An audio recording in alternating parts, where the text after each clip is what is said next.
बिस्मिल्लाहिर्रहमानिर्रहीम, अस्सलाम वालेकुम। प्रोग्राम एक पाकिस्तान के साथ मैं हूं ज़ौक अहमद।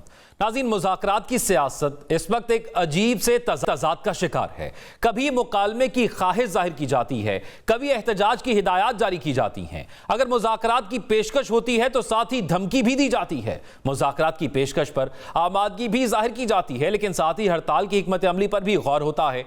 बानी तहरीक इंसाफ मुज़ाहमत की बात करते हैं तो उन्हीं के नामजद ऑपोजिशन क़यादत मुज़ाकरात का रास्ता इख्तियार करने पर जोर देती है और मुज़ाकरात की बातें करते करते फिर धमकियां दिए जाने लगती हैं। पाकिस्तान ने बरतानिया में हालिया सरगर्मियों पर शदीद एहतजाज करते हुए बरतानवी हाई कमीशन को डिमाश जारी किया है। तर्जमान दफ्तर खारजा का कहना है कि यह डिमाश बरतानिया के शहर ब्रेडफोर्ड में पाकिस्तानी कौंसल खाने के बाहर होने वाले एहतजाज और बरतानिया की सरजमीन से पाकिस्तान की सिविल और अस्करी क़यादत के खिलाफ दिए गए इश्तियाल अंगेज बयानात पर किया गया। पाकिस्तान तहरीक इंसाफ बरतानिया के ऑफिशियल एक्स अकाउंट से 23 दिसंबर को एक वीडियो जारी की गई। वीडियो में बरतानवी सरजमीन पर खड़े मुजाहिरीन खुलेआम फील्ड मार्शल को बम धमाके में कत्ल की धमकियां दे रहे हैं, जबकि मुज़ाकरात के सिलसिले में एक पेशरफ्त 21 दिसंबर को सामने आई जब ऑपोजिशन इत्तेहाद की कौमी कॉन्फ्रेंस हुई। ऑपोजिशन इत्तेहाद के सरबराह महमूद खान अचकज़ई ने कहा, नवाज शरीफ और फजल रहमान आगे आएं और मुकालमा करें। बिल्कुल हम डायलॉग के लिए तैयार हैं, जमहूरी डायलॉग के लिए हम तैयार हैं। आए बस एक दूसरे को माफ करें। हमारी तरफ से आप माफ है, लेकिन आप भी माफी मांगे। आए बैठे, सब मिल बैठ के बात करें और पाकिस्तान को इस बर्बादी से निकालें। लेकिन नाज़रीन, जिस रोज यह बयान आया उसी रोज बानी तहरीक इंसाफ ने सोशल मीडिया प्लेटफॉर्म एक्स पर एक बयान जारी किया जो महमूद अचकज़ई के मुफावियाना बयान के बरक्स था। बानी तहरीक इंसाफ ने वज़ीर आला खैबर पख्तूनख्वा सुहेल आफरीदी को हिदायत की कि एहतजाजी तहरीक की तैयारी की जाए।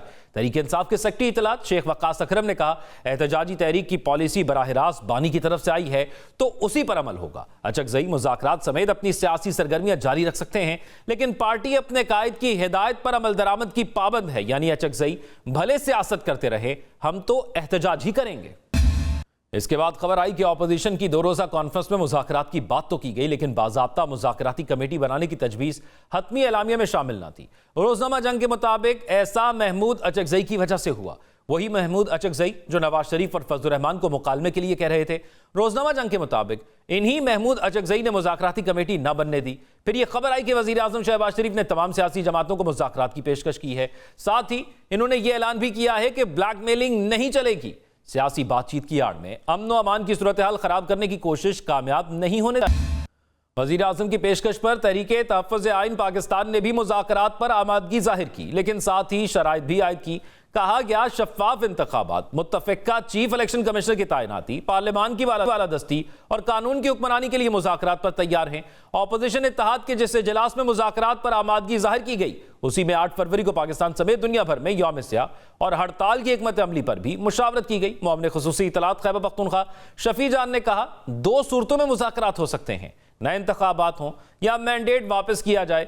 यह भी कहा गया कि मुज़ाकरात करने हैं या एहतजाज करना है, इसके तमाम इख्तियारात भी महमूद अचकज़ई और नासिर अब्बास को दे दिए गए हैं।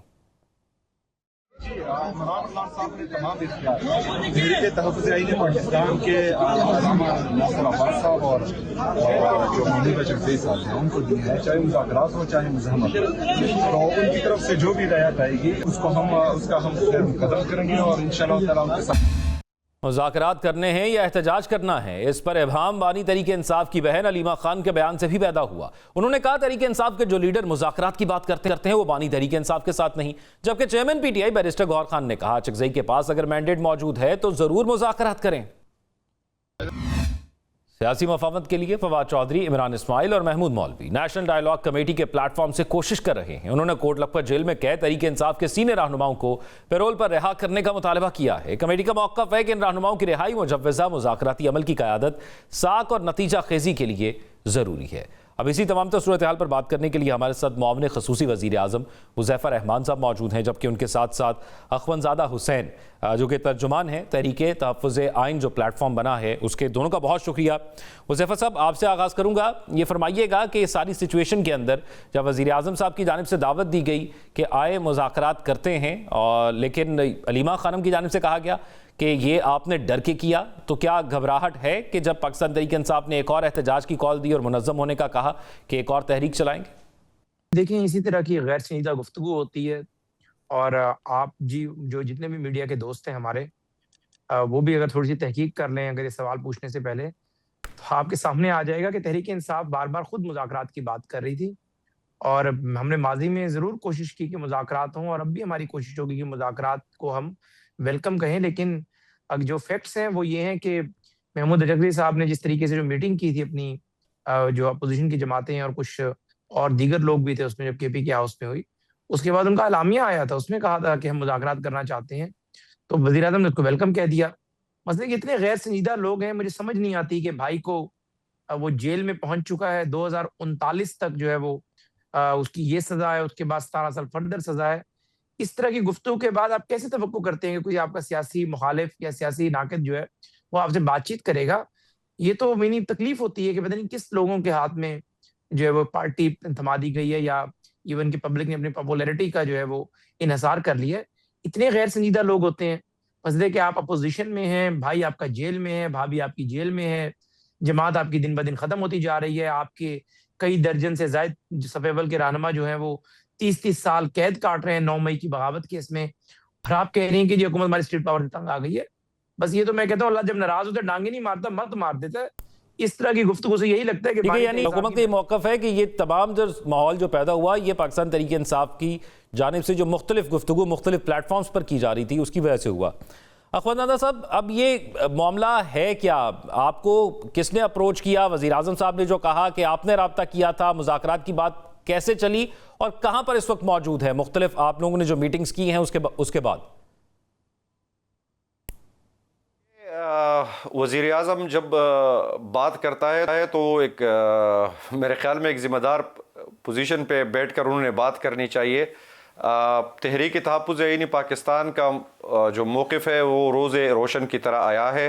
2 रोज़ा कौमी कॉन्फ्रेंस हम इस्लामाबाद में करते हैं, उसका जो इलामिया हमने जारी किया उसमें हमने ये कहा था कि पाकिस्तान जो इस वक्त बहुत सारे मुश्किलात में घिरा हुआ है, इसी से निकालने के लिए एक नई मिसाक़ की अशद ज़रूरत है। और हम जमहूरी लोग हैं, जमहूरी डायलाग के ऊपर यकीन रखते हैं, लेकिन उसके लिए ये नहीं है कि कोई पावर शेयरिंग के लिए हम इनके साथ बैठेंगे, कि वो तो इनकी जो गैर कानूनी पोजीशन है उसको तस्लीम करने के मुतरादिब होगा।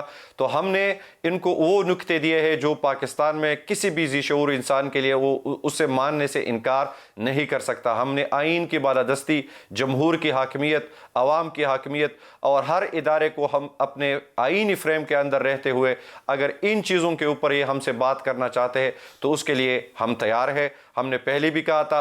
दूसरी बात यह है कि मेरे ख्याल में जहाँ तक आपके सवाल का ताल्लुक़ है तो ये तो शायद इनके लिए एक ब्लफ कॉल थी इनकी तरफ से, तो वो ये एक्सपेक्ट नहीं कर रहे थे कि हम इनको इस तरह का जवाब देंगे। तो अब ये खुद बुरी तरह फंस गए हैं, इनको पता नहीं आ रही है। हमने इनके सामने जो एजेंडा रख रहा है ये ना भी उगल सकते हैं ना इसको निगल सकते हैं। तो ये सूरत हाल है। हम वेट कर रहे हैं इनका कि हमारे इस मीसाक के एजेंडे के ऊपर इनका क्या रद्द-ए-अमल आता है, देन वी विल सीड।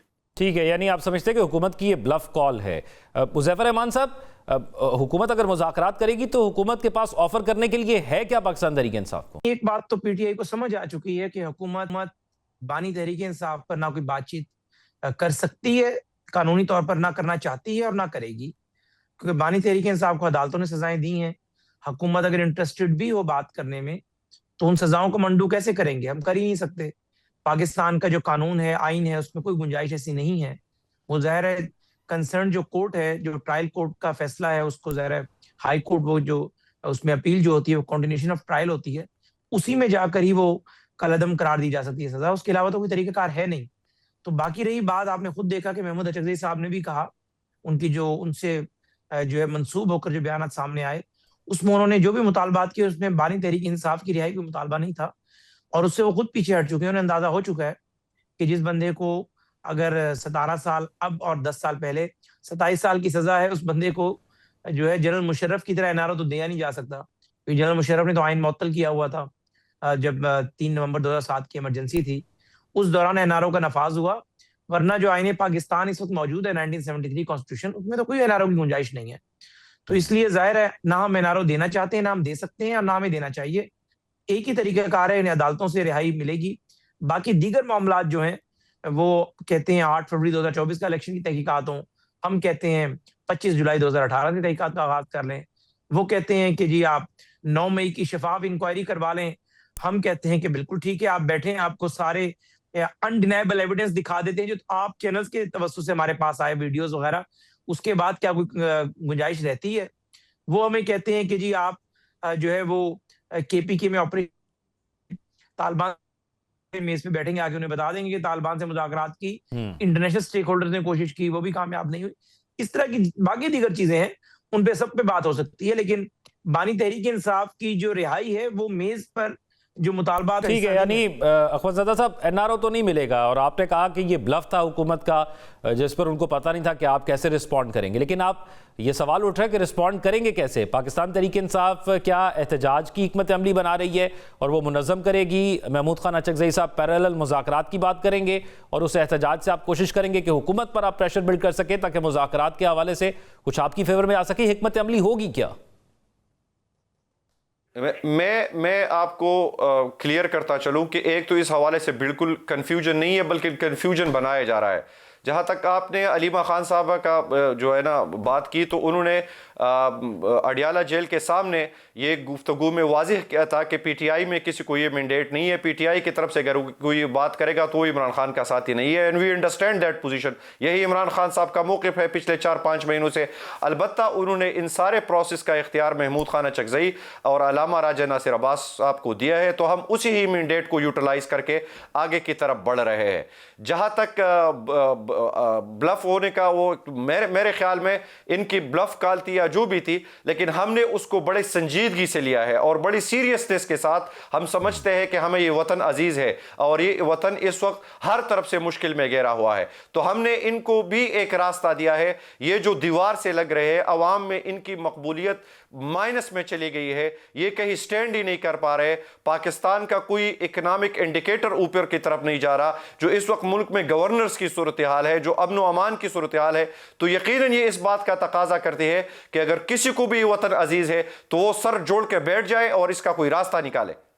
ठीक है। यानी और जहां तक आपकी दूसरी स्ट्रीट मूवमेंट की बात है, तो वो हमारा आईनी हक है। हमने अपनी 2 रोज़ा, जब वज़ीर आज़म का पैगाम आया भी नहीं था, उनकी आप पर आई भी नहीं थी, तब भी हमने ये कहा था कि इमरान खान साहब ने भी स्ट्रीट मूवमेंट के मोबिलाइजेशन ने का कहा है, और हमारी तहरीक का भी एक जो एजिटेशन की और रेजिस्टेंस की पॉलिटिक्स है वो साथ में जा रही है। इसलिए हमने 8 फरवरी को बैनुल-अक़वामी सतह पर और मुल्की सतह पर मुकम्मल शटर डाउन का ऐलान करके रखा है। उसके लिए आज रात हमारी चारों सूबाई सूबों के लिए और टेरिटरीज के लिए ऑर्गेनाइजिंग कमेटियां जो है ना वो सामने आ जाएगी। हम ये पुरअमन एहतजाज, जो हमारा आईनी हक है, ये नहीं है कि हम कोई खुदा न खास्ता हमलावर होना चाहते हैं या कोई और नुकसान करना चाहते हैं। जो हमारा आईनी जमहूरी हक है वो हम इस्तेमाल करेंगे। हमारी स्ट्रीट मोबिलाइजेशन जारी रहेगी। हमने इनको मुज़ाकरात का, इन्होंने कहा है, हमने एक दरवाज़ा इनके लिए खोल के छोड़ के रखा है। अगर ये सीरियस है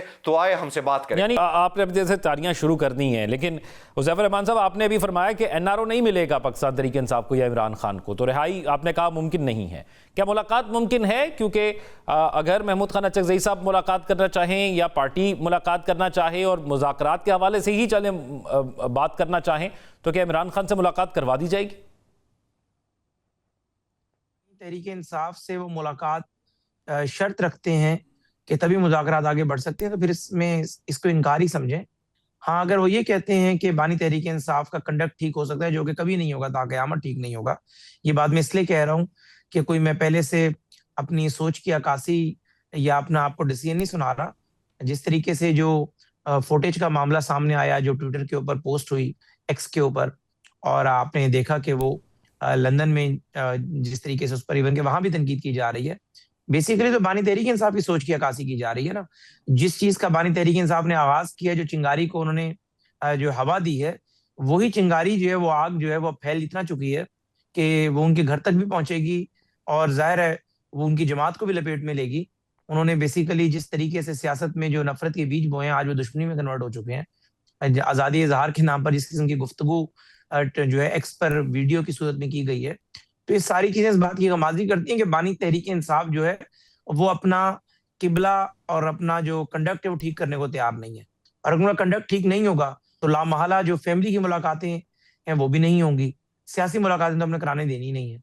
बाकी जो है अगर आप कहें कि जी आप पहले से ही जो है जहन बनाकर बैठे हुए नहीं, पहले से जहन बनाकर नहीं बैठे हुए, मैं आपको कानूनी बात बता रहा हूँ, कोई शर्त नहीं है, मुज़ाकरात गैर मशरूत होते हैं दोनों साइडों से, कोई मशरूत बात हम नहीं कर रहे। लेकिन मैं सिर्फ आपको फैक्चुअल पोजीशन बता रहा हूँ, बानी तहरीक इंसाफ की जो हरकत और सकनात है और जिस किस्म का उसने जो है एक बयानिया बनाया हुआ है, चाहे वो बाहर से बैठ के ट्विटर हैंडल्स पे वीडियो पोस्ट होती हो या पाकिस्तान में होती हो, इस सारी चीजों पे रियासत की बड़ी कड़ी निगाह है। और अगर वो समझते हैं कि इस तरह की वीडियो और पोस्टों के बाद जो है कोई उनके लिए नरम गोशा नहीं, बिल्कुल भी ठीक नहीं। है, लेकिन अखबार सुंदर साहब, ये जो अब 2 रोज़ा कॉन्फ्रेंस हुई आप लोगों की तहरीक तहफ़्फ़ुज़ आइन के हवाले से, इसमें ये खबरें भी सामने आई, रोज़नामा जंग ने इसको रिपोर्ट किया कि आप लोग चाहते थे कि मुज़ाकराती कमेटी का जो जिक्र है वो इलामिया में शामिल कर दिया जाए, और महमूद खान अचकज़ई साहब ने कहा कि इसको शामिल नहीं करना। क्या ऐसा ही है? बिल्कुल, ये एक फैब्रिकेटेड और मुबालगराई पे ऊपर मबनी है। मैं उस इलामिया को ड्राफ्ट करने वाला शख्स हूँ। मेरे हाथों ये इलामिया लिखा गया था जिसमें सारी सियासी जमातों की बशमूल PTI की नुमाइंदगी मौजूद थी, और ऐसी कोई बात नहीं। तो अगर अब उस इलामी में तो शामिल नहीं है, लेकिन अगर हुज़ैफा साहब स्ट्रीट मूवमेंट शुरू हो गई तो फिर क्या ऑप्शन होगा आपके पास? मुज़ाकरात क्या साथ साथ हो सकते हैं? एक तरफ अगर स्ट्रीट मूवमेंट हो रही हो, वहां से पाकिस्तान की इंसाफ जो है वो मोबिलाइज कर रही हो, जल्द से जुलूस कर रही हो, एहतजाज कर रही हो, और दूसरी तरफ महमूद खान अचकज़ई साहब मुज़ाकरात के अंदर एंगेज हों, तो दोनों चीजें साथ चल सकती हैं। पहले स्ट्रीट मूवमेंट कर ले पाकिस्तान तहरीक इंसाफ टिका के अगले 6 महीने, और उसके बाद फिर मुज़ाकरात कर लेंगे, ताकि इस दौरान जो है जिस तरह के मुतशद्दिद लोग हैं, मुसल्लह जिद्दोजहद पे यकीन रखते हैं, ये 26 नवंबर 2024 जैसे और भी 2-4 इकदाम कर चुके होंगे, और उसके बाद बैठ जाएंगे। क्योंकि जाहिर है अगर इन्हें बड़ा जोम है कि इनके पास स्ट्रीट पावर है, तो इन्हें अपने जोम को जो है आजमाना चाहिए, फिर मुज़ाकरात की मेज पे बैठना चाहिए।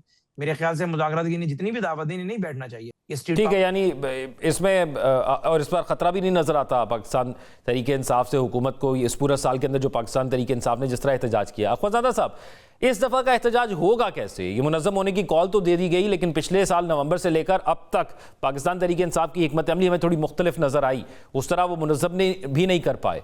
तो क्या ये उसी किस्म की हिकमत अमली होगी जो पिछले साल नवंबर से पहले तक होती थी, या कुछ KPK की हद तक एहतजाज किया जाएगा, या इस्लामाबाद मार्च किया जाएगा? क्योंकि खुद जो है वो बैरिस्टर गौहर साहब कह चुके हैं कि हम रिहाई से मुलाकात तक आ चुके हैं, तो बैकफुट पर तो पाकिस्तान तहरीक इंसाफ ऑलरेडी काफ़ी दफ़ा जा चुकी है। तो अब क्या होगा इसमें नया? पूरी मुल्कीर सतह पर यह मोबिलाइजेशन होगी जब हम देखेंगे कि हालात अब इस तरह बन गए। देखें, हमने पूरे इस्लामाबाद के ऊपर हमने कोई इस तरह खुदा न खास्ता हमला और नहीं होना कि हम, क्योंकि यहाँ पे तो भी 26 नवंबर को जब आए थे, मैं उसी एहतजाज में फ्रंट रो पे मौजूद था।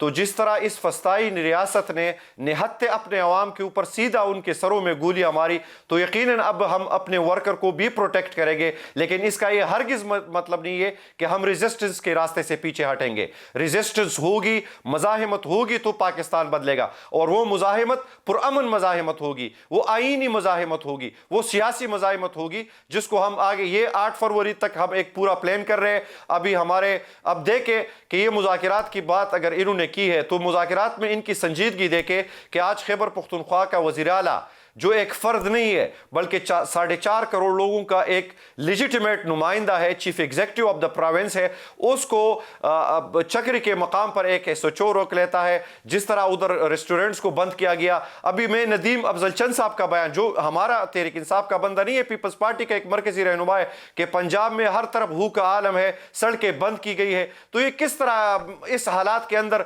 जब आप इमरान खान साहब की बहनों को सड़कों के ऊपर घसीटे, उनके ऊपर पानी फेंके, जहरीला केमिकल वाला पानी फेंके, और फिर हमारे वज़ीर आला के साथ आप इस तरह रवैया रखे, तो इस हालात के अंदर तो ये CBMs है ही नहीं जिसमें मुज़ाकरात वाला माहौल बनता है।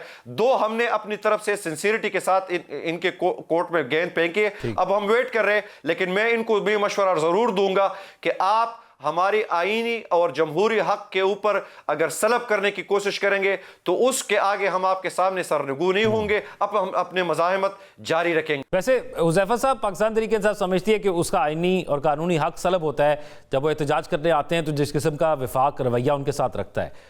तो क्या, क्योंकि हमने देखा पाकिस्तान तहरीक इंसाफ पर यह इल्ज़ाम लगता है, आपकी पार्टी की तरफ से भी कहा जाता है, मुतअद्दिद बार आपने देखा भी मुख्तलिफ जगह पर, कि पाकिस्तान तहरीक इंसाफ का मौक़िफ़ एक नहीं है। कोई एहतजाज की बात करता है, कोई मुज़ाकरात की बात करता है। तो हुकूमत में भी कहीं ना कहीं कोई मुज़ाकरात की बात करता है और कोई कहता है कि इमरान खान से मुज़ाकरात करने ही नहीं है। तो क्या पूरी पार्टी का इस पे मौक़िफ़ एक ही है? और क्या इत्तेहादियों से भी बात की गई है इन मुज़ाकरात के हवाले से? वो भी एग्री हैं? जब वज़ीर आज़म ऑफर दे रहे हैं तो इत्तेहादी भी ऑन बोर्ड है? तो गुजारिश आपको फिर की कि वजीर आजम साहब ने ऐसी ऑफर खुद से नहीं की। मैं दोबारा रिपीट कर रहा हूँ, at the cost of repetition, Tehreek Insaf के लोगों ने जो मुज़ाकरात की बात की, अचकज़ई साहब ने, बाकी लोगों ने, बैरिस्टर गौहर ने, इनके टॉक शोज में बातचीत बार बार हुई कि मुज़ाकरात वाहिद रास्ता है। तो वज़ीर आज़म ने उस पर क्या कहा? उन्होंने कहा जी मैं मुज़ाकरात को वेलकम करता हूँ, मुज़ाकरात होने चाहिए। तो आप ये कह रहे हैं कि मकसद है कि आप बता रहे हैं कि जो है वो कुरान पाक में लिखा हुआ है नमाज ना पढ़ो, बिल्कुल लिखा हुआ है, लेकिन आगे ये भी लिखा हुआ है कि अगर नशे की हालत में हो। तो हमने इनके मुज़ाकरात की दावत दी है, लेकिन इनकी दावत को एंडोर्स किया है। और इसका हरगिज़ ये मतलब भी नहीं है कि हम इसको ब्लैकमेलिंग का टूल यूज कर रहे हैं, हम मुज़ाकरात को एंडोर्स नहीं कर रहे या मुज़ाकरात को हम एनकरेज नहीं कर रहे, हम करते हैं। लेकिन जिस तरीके की बात अभी आपने अलीमा खान या किसी के हवाले से की है, तो उन्हें कम से कम आईना दिखा दें कि भाई आपके अपने लोग बार बार मुज़ाकरात की दावत दे रहे हैं। बैरिस्टर गौहर हो गए, बाकी लोग हो गए, महमूद अचकज़ई हो गए, राजा नासिर अब्बास हो गए। अगर आपने मुज़ाकरात ही नहीं करने तो बानी तहरीक इंसाफ ने फिर आम लेने के लिए मैंडेट दिए उन दोनों को, बैरिस्टर गौहर सॉरी महमूद खान अचकज़ई को और राजा नासिर अब्बास को। इनकी बातों में तो इन्हीं इतने तजादात हैं, बिल्कुल फैक्चुअल पे इस बात कभी करते ही नहीं है। इन्हीं इतना बड़ा झूठ बोलते हैं कि बिल्कुल वो सफेद झूठ मालूम होता है कि भाई मुज़ाकरात की ख्वाहिश आप लोगों की है, बात आप लोग कर रहे हैं, एलामिया आप लोगों ने जारी किया है, हमने उसको अगर एंडोर्स कर दिया और उसे वेलकम कर दिया, तो आप कह रहे हैं हमारी स्ट्रीट पावर से आप तंग आ गए इसलिए आप मुज़ाकरात की बात कर रहे हैं। यानी तुफ होता है इस कौम पर भी, इनके फॉलोअर्स पर भी, इस कल्ट पर भी, कि कम से कम इन्हीं के बयानात, इन्हीं के तजादात को सामने रख के फैसला कर ले कि क्या हम अगर इनकी फॉलोइंग कर रहे हैं, कबूल किए, वो ठीक है। वैसे अखवतज़ादा साहब, किसी जगह आपने ये भी सुना कि किसी रहनुमा ने यह भी कहा कि अब तो 8 फरवरी तक मुलाकात नहीं हो सकती इमरान खान से। तो क्या ये डेडलाइन दे रहे हैं आप हुकूमत को कि तब तक का टाइम है, इसके अंदर मुज़ाकरात कर लिए जाएं, वरना फिर आप जो एहतजाज की कॉल दे रहे हैं उसको फिर आप आगे बढ़ाएंगे? अचकज़ई इस तहरीक को भी लीड करेंगे, महमूद खान अचकज़ई अगर इनके साथ मुज़ाकरात होते उस प्रोसेस को भी लीड करेंगे। अच्छा अखवतज़ादा साहब, अब इस तहरीक को लीड कौन करेगा? क्या ये फैसला किया गया कि कौन तहरीक को लीड करेगा? और फिर उस सारी सिचुएशन के अंदर क्या 8 फरवरी एक डेडलाइन है? मेरे ख्याल में अगर ये इमरान खान से मुज़ाकरात नहीं कराते तो फिर तो ये मुज़ाकरात में संजीदा ही नहीं है ना। उससे तो ये क्लियर हो जाएगा कि ये लोग इसी तरह इस माहौल को मज़ीद गंभीर बनाना चाह रहे हैं, दर्जे हरारत को। इनको इमरान खान के बयानात पे तकलीफ होती है लेकिन हम तो इमरान खान साहब के एक एक लफ्ज़ को ओन करते हैं। अब एक बंदा को आपने कैद तन्हाई में रखा हुआ है, किताबें तक नहीं दी जा रही है, उनको फैमिली की रसाई तक नहीं दी जाती, गर्म कपड़े नहीं दिए जाते, वकला से मुलाकात नहीं करनी दी जाती। जिस तरह ये तोशाखाना का एक गैर कानूनी गैर आईनी फैसला किया गया, उसके फैमिली के और पूरे लीगल काउंसिल की गैर मौजूदगी में, तो इस हालात के अंदर तो फिर यही टेम्परेचर मजीद बढ़ेगा, दर्जा हरारत कोई नीचे की तरफ नहीं आएगा। अगर ये वाकई संजीदा है, हम ये इमरान खान ने इनसे कोई भीख मांग रहा है, न तहरीक तहफ़्फ़ुज़ पाकिस्तान इनसे भीख मांग रही है। इमरान खान भी पाकिस्तान बचाने की बात करता है, तहरीक तहफ़्फ़ुज़ पाकिस्तान भी पाकिस्तान बचाने की बात करते हैं। अगर ये लोग वाकई मुखलिस है पाकिस्तान को बचाने में, तो हम इनका इंतजार करेंगे कि ये हमारे इस मुखलिसाना कोशिश के ऊपर किस तरह रिएक्ट करते हैं। ठीक है, अब जो है हुज़ैफा साहब, बात यह है कि टेम्परेचर को कम करने के लिए महमूद खान अचकज़ई साहब ने भी कहा कि नवाज शरीफ साहब अपना कोई किरदार अदा कर सकते हैं इसके अंदर, और मुख्तलिफ सीनियर सियासतदान और सीनियर सहाफ़ी भी यही राय रखते हैं, क्योंकि वो सीनियर हैं सियासत के अंदर, उनका तजर्बा ज़्यादा है, तो वो अगर किरदार अदा कर दे तो टेम्परेचर कम भी हो सकता है और मामलात आगे भी बढ़ सकते हैं। तो क्या नवाज शरीफ साहब कोई किरदार अदा करेंगे इसके अंदर?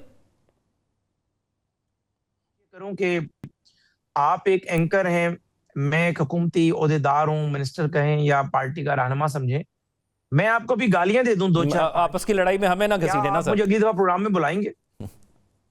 वजीर आजम, साबिक वजीर आजम है मियां नवाज शरीफ साहब, उनके बारे में जो लग़वियात बानी तहरीक इंसाफ और उनकी जमात ने इस्तेमाल की हैं, या जो जबान इस्तेमाल की है, डू यू थिंक कि वो या कोई भी मौजिज़ शख्स जिसके बारे में इस तरह की जबान इस्तेमाल की गई है, वो सालसी के लिए बीच में आएगा? महमूद खान अचकज़ई के बारे में कभी कहते हैं कि वो अचकज़ई है, इनके पास यूं करके चादर ले लेती है। फजल रहमान साहब के बारे में कहते हैं ये डीजल है। चलो उन दोनों के बारे में आपने अपने बयान वापस ले लिए, अच्छी बात है, सुबह का भूला शाम को लौटे, उसे भूला नहीं कहते। अगर आप मियां नवाज शरीफ साहब से तवक्को रखते हैं या तहरीक इंसाफ नहीं भी तवक्को रखती, आप जैसे जो न्यूट्रल तजिया निगार हैं वही तवक्को रखते हैं, या जो सुलह जो जमहूरियत पसंद लोग हैं वही तवक्को रखते हैं, तो कम से कम ये बावर तो कराएं उस जो है बेवकूफ इंसान को कि भाई आप जिस बंदे से सालसी की बात कर रहे हैं उसके बारे में कम से कम ऐसे अल्फाज तो इस्तेमाल करें कि वो पूरा एतमाद होकर आपके लिए पूरा जोर लगा सके और आपके लिए सियासत में गुंजाइश पैदा कर सके। लेकिन नहीं, इनके आज भी लोग आपको चोर चोर कहते हुए मालूम होंगे और इस किस्म की जबान इस्तेमाल करेंगे कि मैं वो जबान रिपीट भी नहीं करना चाहिए। अखवाज़ादा साहब, आखिर में एक मुख्तसर सी चीज़ मैं जानना चाहूँगा, वो ये कि क्या कोई TORs तय किए गए मुज़ाकरात के हवाले से? हुकूमत ने आपको दावत दी, आप और तहरीक तहफ़्फ़ुज़ आइन की जानिब से कहा गया कि ठीक है मुज़ाकरात के लिए तैयार हैं, एक माहौल बनता जा रहा है, लेकिन टर्म्स ऑफ रेफरेंस भी क्या रखे गए हैं? क्योंकि हुकूमत तो बार बार ये कह चुकी है कि इमरान खान के अलावा मुल्क के मसाइल पर या दीगर मामलात पर अगर आपने बात करनी है तो आए असम्बली में बात करते हैं। तो कोई टर्म्स ऑफ रेफरेंस कोई हमारे सामने भी अगर आ जाते हैं या आवाम के सामने आप लाए हैं कि ये टर्म्स ऑफ रेफरेंस है जिस पर हम बात करेंगे, और अगर इस पर बात होगी तो हम बात करेंगे। इमरान खान देखिए, इमरान खान के बगैर सियासत है कहाँ? इमरान खान है तो सियासत है। इमरान खान के बगैर किस तरह बात आगे बढ़ेगी? इमरान खान और अडयाला जेल इस पूरे प्रोसेस का महवर और मंबा होगा, ये हम इनको बिल्कुल क्लियर कराते चले, क्योंकि जो भी हम इनसे बात करेंगे उसमें इमरान खान का कंसर्न, उनकी मशवरा, उनकी हिदायत लाजिम और मुल्जिम है। तो अगर ये हमें उन तरह ब्लॉक करेंगे तो फिर इनकी बदनीयती जाहिर होती है इस चीज़ से। अच्छा, इस सारी सिचुएशन के अंदर अभी तक कोई चीज़ सामने नहीं है। बहुत शुक्रिया। हमारे साथ हुज़ैफर रहमान साहब मौजूद थे और अखवंज़ादा हुसैन साहब मौजूद थे। दोनों इस तमाम सूरत हाल के हवाले से अपनी अपनी राय से आगाह कर रहे थे, लेकिन आने वाले दिनों में मुज़ाकरात का ऊँट किस करवट बैठता है ये हमें नजर आएगा, क्योंकि इस साल के शुरू में जनवरी में हमने देखा था कि हुकूमत के और पाकिस्तान तहरीक इंसाफ के दरमियान मुज़ाकरात हुए थे और तब रिटर्न में दे दो, हम रिटर्न में नहीं दे रहे, इसी बातों में वो हो गए और मुज़ाकरात का कोई नतीजा नहीं निकला। और आज साल के आखिर में भी यही बात हो रही है। अगला साल आ रहा है, देखते हैं कि पाकिस्तान तहरीक इंसाफ के लिए क्या वो आसानियां लाता है नहीं लाता है। एक ब्रेक की तरफ बढ़ते हैं, स्टे विद अस। ब्रेक के बाद खुश आमदीद नाज़रीन। अब इसी तमाम तो सूरत हाल पर जो सियासी सिचुएशन बनी हुई है और जो मुज़ाकरात की बात हो रही है, इसकी मुज़ाकरात की बात सबसे पहले फवाद चौधरी साहब और उनके दीगर साथियों की जानिब से की गई थी। तो क्या अब इस पेशरफ्त के अंदर जो कुछ हो रहा है, कहीं ना कहीं बात दोनों साइड पर हो रही है और आगे भी बढ़ रही है, तो क्या इससे एक पॉजिटिव जो है वो अप्रोच ली जा सकती है? सीनियर सियासतदान फवाद चौधरी साहब हमारे साथ मौजूद हैं, उनसे ही सवाल से जान लेते हैं। बहुत शुक्रिया फवाद साहब आपके वक्त का। फवाद साहब, ये फरमाइएगा, अभी तक की जो आप लोगों ने मुलाकात की थी शाह महमूद कुरैशी साहब से भी और दीगर मुलाकातें भी की, और बार बार आपकी जानिब से जो फोरम आपने नेशनल डायलॉग कमेटी का प्लेटफॉर्म बनाया उस पर भी बार बार कहा कि मुज़ाकरात की तरफ जाना होगा। अब तो वज़ीर आज़म साहब ने भी कह दिया गया है, गैर मशरूत तौर पर पाकिस्तान तहरीक इंसाफ से भी आवाज़ें आ रही हैं, तो क्या मामला आगे बढ़ता हुआ नजर आ रहा है, बढ़ रहा है? देखिए, पहली बात तो यह है कि वज़ीर आज़म साहब का इस तरह से कैबिनेट में ये कहना आज खुद इस बात की एक्नॉलेजमेंट है कि वो इस बात के ऊपर सीरियसली सोचते हैं और इस पे आगे बढ़ना चाहते हैं। सो मेरा ये ख्याल है कि इस चीज़ को तो ज़ाहिर अप्रिशिएट करना चाहिए, एक्नॉलेज करना चाहिए कि शहबाज शरीफ साहब ने ये बात की है। दूसरा ये देखिए कि शहबाज शरीफ साहब के बारे में आप भी ये बात मानेंगे, बाकी भी जनरल तासुर यही है कि वो ऐसे बात नहीं करते जब तक उन्हें एस्टैब्लिशमेंट से उन्होंने मशवरा ना कर लिया हो और उन्होंने एक बात जो है वो की ना हो। तो तीन फरीक है, हुकूमत है, एस्टैब्लिशमेंट है, इमरान खान है, तीनों ये चाहेंगे कि बातचीत आगे बढ़े, टेम्परेचर नीचे आए, तो ही देखिए ये कामयाब होगा।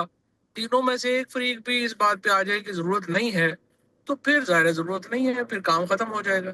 अभी जो फिलहाल जो शहबाज शरीफ साहब ने जिस तरीके से ये कहा है कि आगे बढ़ना चाहिए, तो इससे मुझे उम्मीद यही है कि बात आगे चल सकती है। अच्छा फवाद साहब, आपने कहा उम्मीद है, लेकिन जिस तरह का रवैया पाकिस्तान तहरीक इंसाफ के सोशल मीडिया या पाकिस्तान से बाहर एहतजाजों में हमें नजर आ रहा है, जो कुछ आज यूके में हुआ, जिस पर आपने खुद भी ट्वीट की और कहा कि पाकिस्तान तहरीक इंसाफ को इस पर माफ़ी मांगनी चाहिए और वाजे करना चाहिए, ये सिचुएशन को आपको नहीं लगता कि मजीद टेंस बना देते हैं और फिर मजीद मामला खराब होते हैं? वो तो देखिए ना, एक एलिमेंट है पीटीआई के अंदर, हिरार्की तो कोई है नहीं, तो वो हर बंदा मुंह उठा के जो बंदा मर्जी बात कर दे, उसका मतलब ये तो नहीं है ना कि इमरान खान ने उसको जो है डायरेक्ट किया हुआ है। असल जो इशू है, दूसरी तरफ आप आज सोहेल अफरीदी के साथ जो पंजाब गवर्नमेंट का रवैया रहा है उसको आप किधर ले जाएंगे? तो ये तो दोनों तरफ से ही ऐसे जो लोग हैं जो एक हॉक्स जो है वो रवैया रखते हैं, चीजें करते हैं। बट आई मस्ट से कि जो चीजें हैं अगर बेहतर होना शुरू होंगी तो बहुत लोग आपको नजर आएंगे जो बज़ाहिर सख्त बात कर रहे हैं। यानी आपको लगता है कि वैसे महमूद मौलवी साहब ने कहा था कि आपके इस काफिले में 15 मजीद लोग भी शामिल हो जाएंगे जो प्रेस कॉन्फ्रेंस करेंगे, तो 15 लोग मजीद क्या शामिल होने वाले हैं? और दूसरा, आपने कहा था कि वजीर आजम हाउस से या प्रेसिडेंट हाउस से भी मुलाकात की कोशिश करेंगे, तो क्या उसका कोई जवाब आया?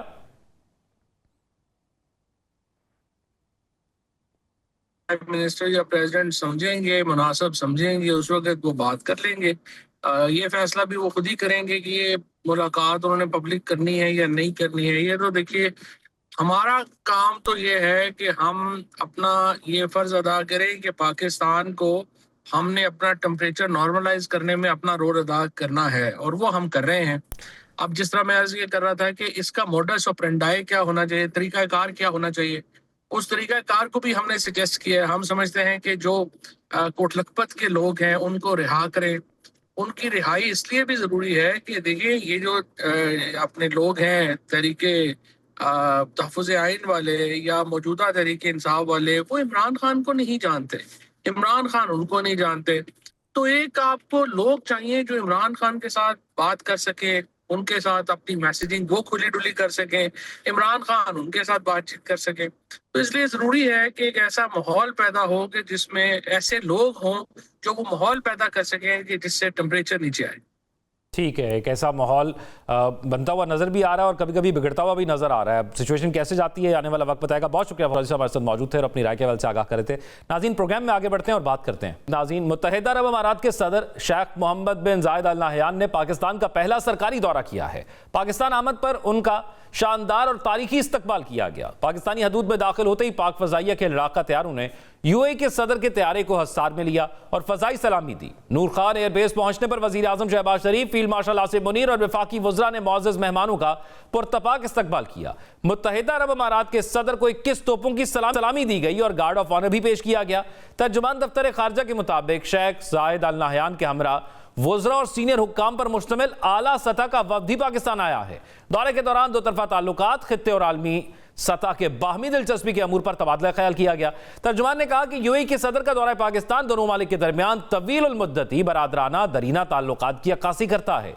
यह दौरा तिजारत, सरमायाकारी, तवानाई, तरक्की और इलाकाई इस्तेहकाम को मजीद तक़वियत बख्शेगा। यूएई के सदर ने वफ़द के हमरा सदर, वज़ीर आज़म और आर्मी चीफ से मुलाकातें की और मुख्तलिफ अमूर पर तबादला ख्याल किया। वज़ीर आज़म शहबाज शरीफ से मुलाकात के दौरान मुख्तलिफ शोबों में रवाबित को मजीद गहरा करने के इम्कानात पर गौर किया गया। फरीकैन ने मुआशी ताउन, सरमायाकारी, तवानाई, इंफ्रास्ट्रक्चर की तरक्की, IT, टेक्नोलॉजी और अवामी रवाबित के फ़रोग़ की अहमियत पर जोर दिया। दोनों रहनुमाओं ने दो तरफा तिजारत में इजाफे पर इत्तफाक किया, जिसमें दोनों ममालिक के लिए बाहमी मफाद के वसी इम्कानात मौजूद हैं। सदर मुत्तहिदा अरब अमारात के दौरे पाकिस्तान के तनाजुर में इस्लामाबाद में तातील का ऐलान किया गया। इसी तमाम सूरत हाल पर बात करने के लिए हमारे साथ मौजूद हैं साबिक सफ़ीर यूएई जमील अहमद खान साहब। बहुत शुक्रिया जमील अहमद खान साहब आपके वक्त का। जमील साहब, ये फरमाइएगा, इस वक्त जो मौजूदा सूरत हाल हम देख रहे हैं और जो ये आज दौरा हुआ है मुत्तहिदा अरब अमारात के सदर शेख जायद अल नहयान ने, और पहला दौरा किया सरकारी तौर पर पाकिस्तान का, तो इसको कैसे देखते हैं आप पाकिस्तान और यूएई के ताल्लुकात के अंदर? और इस वक्त इसकी टाइमिंग पर बहुत बात की जा रही है, तो खुसूसन ये दौरा, इसका असल मकसद आपको क्या नजर आता है? ये तीन पहलू हैं। पहला पहलू तो ये है कि दौरा खुद ब खुद बहुत कलीदी नेचर का बन जाता है, खास तौर पर जब मार्का हक के बाद पाकिस्तान की फॉरेन पॉलिसी की ट्रेजेक्ट्री बहुत ज्यादा उड़ान पर आ गई है। यानी पाकिस्तान का तशख़्ख़ुश बढ़ गया है, पाकिस्तान की इमेज बढ़ गया है, और उसकी वजह से पाकिस्तान को बहुत सारे अस्करी एतबार से पजीराई तो अपनी जगह, उनको जो डिफेंस प्रोडक्शन के साजो सामान है, जहाज हैं, टैंक हैं, उनके ऑर्डर मिलना शुरू हो गए हैं। एक तो दूसरा ये है कि यूएई से दूसरा इसका पहलू ये है कि यूएई को 1971 से लेकर सबसे पहला मुल्क पाकिस्तान था जिसने कि यूएई को में सफारत खाना अपना मिशन खोला, सफारती मिशन खोला यूएई में, और सबसे पहला मुल्क है जिसने रिकॉग्नाइज किया इमिरेट्स को।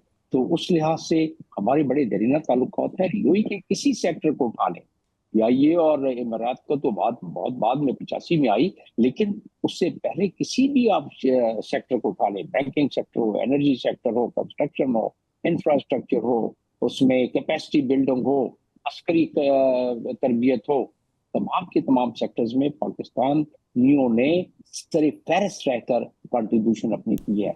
लेकिन जो पिछले 25 सालों में यूएई की तरक्की हुई है और जिस तरीके से उसने अपनी पैदावार बढ़ाई है, अपनी आमदन बढ़ाई है, आज वो 2.5 ट्रिलियन की उसकी सॉवरेन वेल्थ फंड है, जो कि इस खित्ते में सबसे ज्यादा है। आज उसका नॉन ऑयल यानी ऑयल से हटकर उनका कारोबार बहुत ज्यादा है। तो और बहुत सारे लिहाज से यूएई एक हब बन गया है दुनिया की अट्रैक्शन इन्वेस्टमेंट के लिहाज से। और पाकिस्तान क्योंकि उसका बैकयार्ड है, तो पाकिस्तान उस तमाम इन्वेस्टमेंट जो यूएई में हो रही है उससे कहीं ना कहीं तो उनको कोई ना कोई माल तो यूएई तो खुद अपना कोई माल नहीं पैदा करता है ना, तो उनको जरूरत पड़ेगी इन तमाम मामलात में पाकिस्तान जैसे मुल्क, ताकि वो अपनी गुड्स एंड सर्विसेज उनको भी प्रोवाइड करें। तो ये मौका है जब हमारे ऑलरेडी इतने एमओयू साइन हुए हुए हैं, ऑलरेडी एग्रीमेंट साइन हुए हैं, तो ये पहला विजिट जो है साइनस शेख मोहम्मद बिन जायद जिनके साथ जब वो क्राउन प्रिंस थे, तो मैं वहां से मेरी एक नहीं बल्कि दर्जनों मुलाकातें रही हैं और वो बड़े एक डायनामिक किस्म के और विजनरी आदमी हैं। ठीक है, वो आई हैं तो ये पाकिस्तान के लिए खुशाइन भी और खास तौर पर पाकिस्तान एक सीख भी कर रहा है इन्वेस्टमेंट बाहर से, और यूएई हमेशा हमारे साथ इस तरह भी हमारे साथ मौजूद रहे। लेकिन जमील साहब, मौजूदा सूरत हाल के अंदर मशरक़ वस्ता के अंदर लिबिया और सूडान के मामलात को देखा जाए तो उससे भी इसको जोड़ा जा रहा है। तो आप समझते हैं कि ये जो टाइमिंग है उस सारी सिचुएशन के अंदर जो मशरक़ वस्ता के अंदर डेवलप हुई, उस अफ्रीका के अंदर जो डेवलप हुई, उसके साथ ये मिलकर जो है वो अहमियत बढ़ाता है और उसमें भी ये कोई किरदार अदा हो सकता है? आपने देखा कि एजेंडे में शामिल है रीजनल एंड इंटरनेशनल जियोपॉलिटिकल तनाज़ुर, तो उसमें ऑटोमेटिकली आ जाता है। और लीबिया का मामला क्योंकि यूएई उसमें तुर्की, यूएई, कतर, सूडान, अलजायर, ये सारे वहाँ इन्वॉल्व हैं लीबिया में। इसीलिए लीबिया में आप देखें दो क़यादती हैं, दो ममालिक हैं। हम बेच रहे हैं हफ्तार के उसको अपना असला 4.2 बिलियन। तो बात यह है कि लीबिया यकीनन तो यूएई का अपना इंटरेस्ट है उसमें, तो यूएई उसमें, लेकिन उससे बढ़कर जो मेरे जहन जो मुझे मैं इस चीज का तजिया कर सकता हूँ, गजा में यूएई की कमिटमेंट है, पाकिस्तान की कमिटमेंट है और अज़रबैजान की है।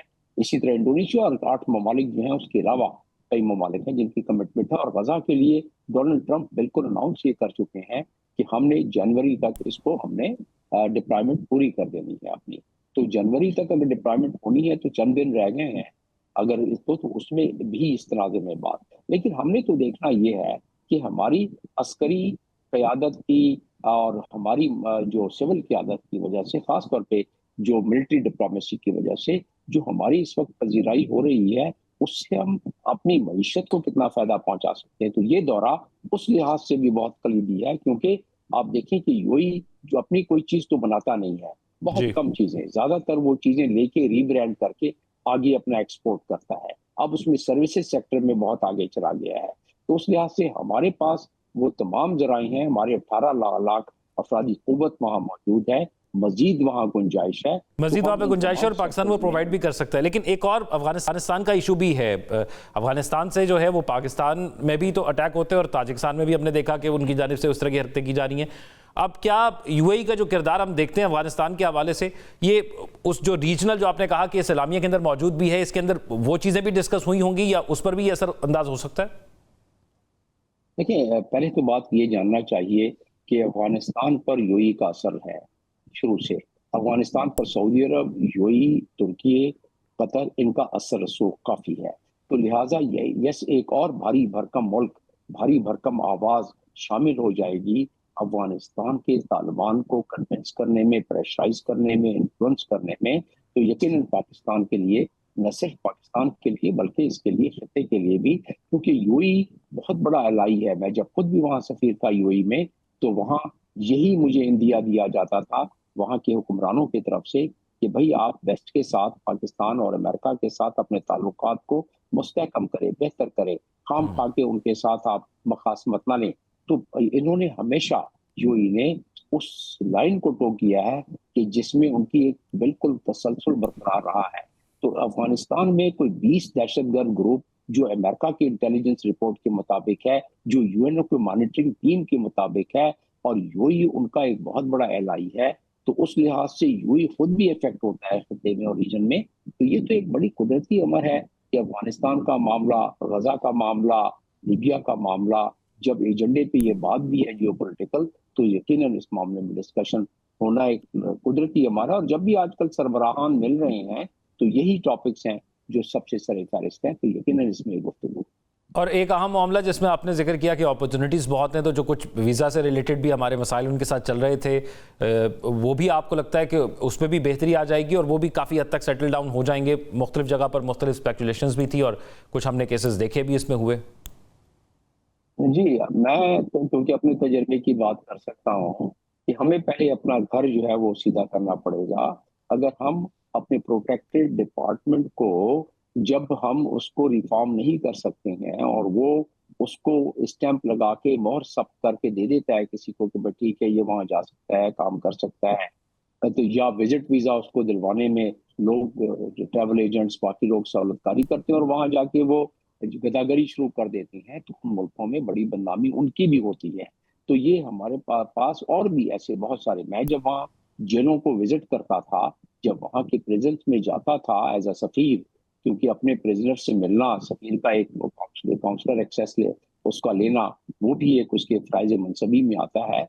तो मैं देखता था कि काफी लोगों ने क्राइम करके और वहां पड़े हुए थे पाकिस्तान पे, तो उसको पहले हमें अपने घर को थोड़ा सा सीधा करना पड़ेगा कि ताकि हमारे नौजवाना ने मिलत जाके समुद्रों में गर्क ना हो, यहाँ से ना भागें और यहाँ से जाके गदागरी ना करें या कोई और जुर्म ना करें। हमें इस मामले को भी देखना पड़ेगा। यूएई को कोई मसला नहीं है, आप थोड़ा सा मामला अपना ठीक करें, 2 कदम आगे चल के आपके वीजे के मामला को, मेरी इस मामले में गुफ्तगू हुई है यूएई के सफारतकारों से जो भी वीजे को डील करते हैं, और जो जेन्युइन केसेस हैं उसमें शायद और नाज़िर कोई खामखा के अगर कोई किसी को गलतफहमी में रिजेक्ट हो जाए, वरना ज्यादातर वीजे रिजेक्ट नहीं होते अगर वो बड़े जेन्युइन वीजे हैं। लेकिन हाँ, फिल्टर्स और सख्ती आ गई है, जिस तरह अमेरिका में भी फिल्टर्स और सख्ती आ गई है, कनाडा में भी चीज़ों को जो है वो बेहतर अंदाज से डील किया जाए तो मजीद बेहतर भी हो सकती हैं, और ये दौरा इंतहाई अहमियत का हामिल है जिसमें खुद एलामिया में लिखा हुआ है। बहुत शुक्रिया। साबिक सफ़ीर यूएई जमील अहमद खान साहब हमारे साथ मौजूद थे। नाज़रीन, प्रोग्राम में शामिल करेंगे एक ब्रेक के बाद खुशामदीद नाज़रीन। जड़ावाला के सादा आलू अफराद के साथ एक खौफनाक सानिया पेश आया, जहां मक्का मुकर्रमा और मदीना मुनव्वरा की ज़ियारत के लिए तड़पने वाले पाकिस्तानी शहरी मनशियात फरोशों के जाल में फंस गए। यह वाक़या एक सादा मगर इंतहाई अलमनाक कहानी है, जिसमें उम्रे की ख्वाहिश रखने वाले बेगुनाह लोग एक मुनज़्ज़म मनशियात स्मगलिंग नेटवर्क का शिकार हो गए। सितंबर 2024 में फैसलाबाद की तहसील जड़ावाला के एक गांव से ताल्लुक रखने वाली 2 बुजुर्ग खवातीन ज़ियारत बीबी और अनवर बीबी उम्रे की अदायगी के लिए रवाना हुई। उनके साथ एक करीबी रिश्तेदार नैयर अब्बास, मकामी इमाम मस्जिद मोहम्मद रियाज और उनकी अहलिया शमीम बीबी भी शामिल थी। इन 5 अफराद के सफर का बंदोबस्त मकामी जमींदार सद्दाम हुसैन ने किया, जिसने न सिर्फ उम्रे के अखराजात अदा किए बल्कि इस्लामाबाद एयरपोर्ट तक पहुंचाने का इंतजाम भी अपने जिम्मे लिया। रवानगी से कबल अहले खाना को यकीन दिलाया गया कि ये तमाम इंतजाम खैरात और सवाब की नीयत से किए जा रहे हैं। इस्लामाबाद पहुंचने पर एक शख्स गुलखान उनसे मिला, जिसने नए जूते, कपड़े और गिफ्ट पैक दिए। इब्तदा में मुसाफिरों ने यह तोहफे लेने से इनकार किया, मगर सद्दाम हुसैन के कहने पर और परवाज का वक्त करीब होने के बायस मजबूरी में यह सामान कबूल कर लिया गया। 1 अक्टूबर 2024 को जब ये 5 अफराद जद्दा पहुंचे तो एयरपोर्ट पर सामान की तलाशी के दौरान गिफ्ट पैक और जूतों के तलवों से तकरीबन 5.5 किलो आइस बरामद हुई। इसी मौके पर सबको गिरफ्तार कर लिया गया। एक हफ्ते बाद ज़ियारत बीबी ने जेल से अपने बेटे इब्रार हुसैन को फोन करके सारी हकीकत बताई, जिससे खानदान पर गम और सदमे का पहाड़ टूट पड़ा। बाद अज़ां सऊदी अरब में मुकदमा चला और 17 फरवरी 2025 को अदालत ने इन 5 अफराद को मनशियात स्मगलिंग के इल्जाम में 25 साल कैद की सजा सुना दी। उधर पाकिस्तान में FIA ने तहकीकात का आगाज किया और सद्दाम हुसैन, इसरारुल्लाह और गुलनवाज खान के खिलाफ मुकदमा दर्ज किया। शवाहिद से वाज़ेह हुआ कि यह एक मुनज़्ज़म गिरोह था जो सादा आलू अफराद को उम्रे का झांसा देकर मनशियात बैरून मुल्क भिजवाता था। मुल्ज़िमान में से बाज़ को गिरफ्तार कर लिया गया, जबकि मुकदमा अदालत में ज़ेर समात है। हुकूमत पाकिस्तान भी सऊदी हुक्काम से राब्ते में है और इंसानी हमदर्दी की बुनियाद पर बेगुनाह कैदियों की रिहाई के लिए कोशिशें जारी हैं। वज़ीर ख़ारजा इस्हाक़ डार के मुताबिक इस वक्त 21,600 से ज़ायद पाकिस्तानी बैरून मुल्क कैद हैं, जिनमें सबसे ज़्यादा तादाद सऊदी अरब की जेलों में है। मुतासरा ख़ानदान आज भी उम्मीद लगाए बैठे हैं कि उनके प्यारे एक दिन बाइज्जत तौर पर वापस वतन लौट आएंगे।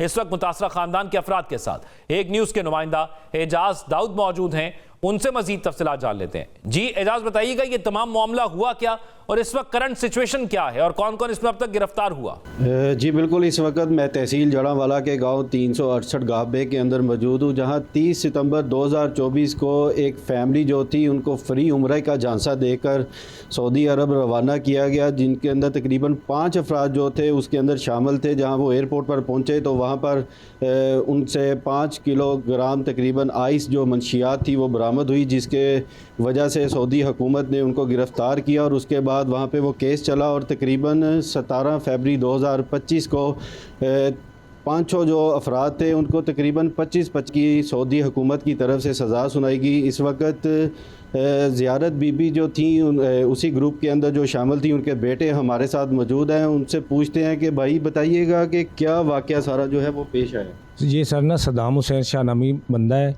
वो उसने फ्री उम्रे का झांसा दिया है, मेरी वालदा और बाकी फैमिलियों को झांसा दिया है और उसने भेजा है। ये क्रिमिनल गिरोह है, इन्होंने गिफ्ट पैक मनशियात रखी हुई थी, उनको गिफ्ट उधर दिए इस्लामाबाद। तो जब वो जद्दा पहुँचे हैं तो उनमें से मनशियात निकली है और उनको 25-25 साल सज़ा हो गई है। मेरी वज़ीर दाखिला से रिक्वेस्ट है, वज़ीर ख़ारजा से, कि हमें रिहाई के लिए कोई इक़दाम किए जाएँ। वो बेगुनाह कैद की सोबतें बर्दाश्त कर रही हैं, वो ज़ईफ़ हैं। तो मेरी वज़ीर दाखिला वज़ीर ख़ारजा से रिक्वेस्ट है कि मेरी फ़ैमिली को बाज़ियाब कराया जाए। वो बेगुनाह है, असल मुल्ज़मान तो वो गिरफ़्तार हो चुके हैं, तो मेरी फ़ैमिली को उधर से रिहा कराया जाए, मेहरबानी। अच्छा ये बताइएगा कि जब आपकी वालदा को इस्लामाबाद के अंदर वहाँ पे आप बता रहे हैं कि सामान पकड़ाया गया, तो आप लोगों को कोई शक नहीं हुआ कि ये सामान कितने केजी वो सामान था? वो गिफ्ट की 5 गिफ्ट से सबको एक एक दिए हैं, उनमें से बड़ी महारत से मनशियात पैक की हुई थी। तो मेरी वालदा को नहीं पता चला, तो वो बड़ी महारत से पैकिंग हुई थी। तो जब उन्होंने सबको एक एक दिया है तो सद्दाम हुसैन साहब ने बैक कॉल किए कि ये रख लो, कोई मसला नहीं है। तो उन्होंने वो गिफ्ट रख लिए। इधर जब इनको गिफ्ट दिए गए तो उनको ये नहीं बोला गया कि वहाँ उधर रिसीव करने कोई आएगा, इनको ये बस कहा गया कि जस्ट ये गिफ्ट हैं, ये गिफ्ट हैं। ये जब उधर पहुँचे तो बाद में ये कॉल करते हैं जी एक बंदा आएगा तो उनको ये रिसीव करा देना है।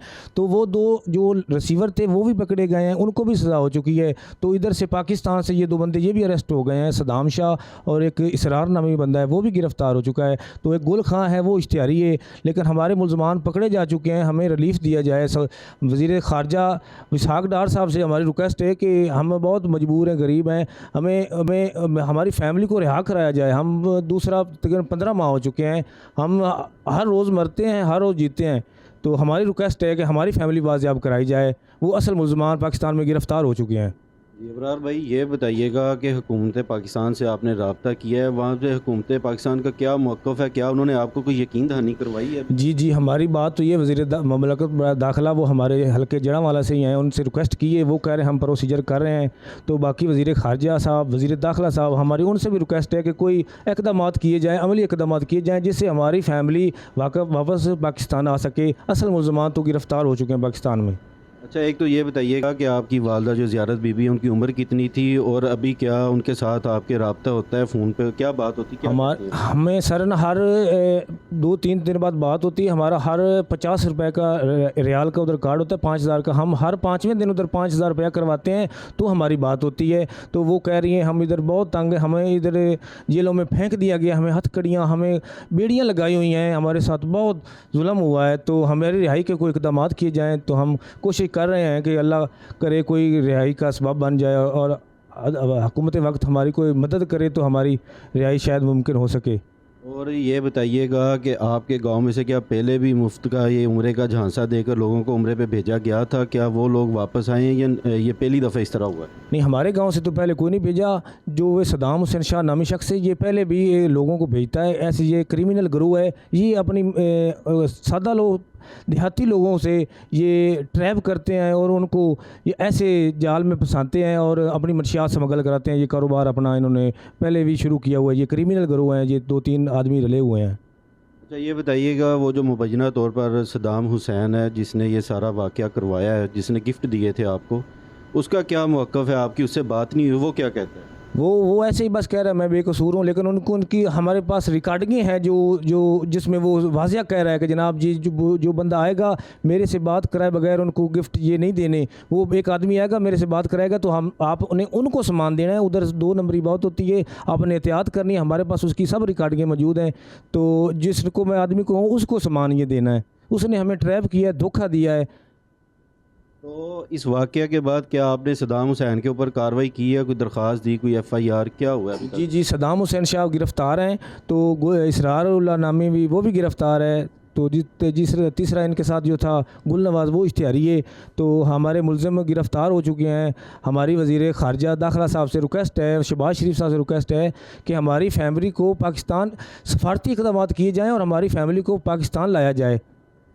जी, जैसा कि आपने ज़ियारत बीबी के बेटे इब्रार की बात सुनी कि उनकी वालदा जो थी वो तकरीबन 60 साल उनकी उम्र है, वो उम्र रसीदा थी और मुफ्त उम्रे के झांसे की वजह से वो क्योंकि एज ए मुसलमान उनके अंदर एक जज्बा आया कि मैं उम्रा करके आती हूँ, लेकिन मुबैना तौर पर सद्दाम हुसैन का नाम लिया जा रहा है कि जिसने वो गिफ्ट वगैरह जो थे उनको दिए, जिस वजह से ये सारा वाक़या पेश आया। और फैमिली की तरफ से दरख्वास्त है हुकूमत पाकिस्तान से कि सफारती सतह पर इस मामले को देखा जाए ताकि उनकी सारे मामले के हवाले से सीधा ये फैमिली का जो मौक़िफ़ था वो सामने है। बहुत शुक्रिया, इजाज़ दाऊद हमारे साथ मौजूद थे और इस मामले के हवाले से रिपोर्ट कर रहे थे। नाज़रीन, दो बड़े अहम सवाल इसमें उठते हैं। एक तो ये कि बहुत बड़ा ग्रोह है जो मंज़िर आम पर आया है, इस तरह और भी लोग शायद इस तरह ऑपरेट करते हों, तो उनके खिलाफ क्या कार्रवाई की गई है अब तक हुकूमत की जानिब से। और दूसरा अहम सवाल कि ये पाकिस्तान से वहां तक पहुंच कैसे गई, यहां पर जब उसको चेक किया गया तो उस प्रोसेस से ये कैसे गुजर गई, ये भी एक अहम सवाल है जिसका जवाब आना बहुत जरूरी है। आज के प्रोग्राम से इतना ही। अपना ख्याल रखिएगा। अल्लाह हाफ़िज़।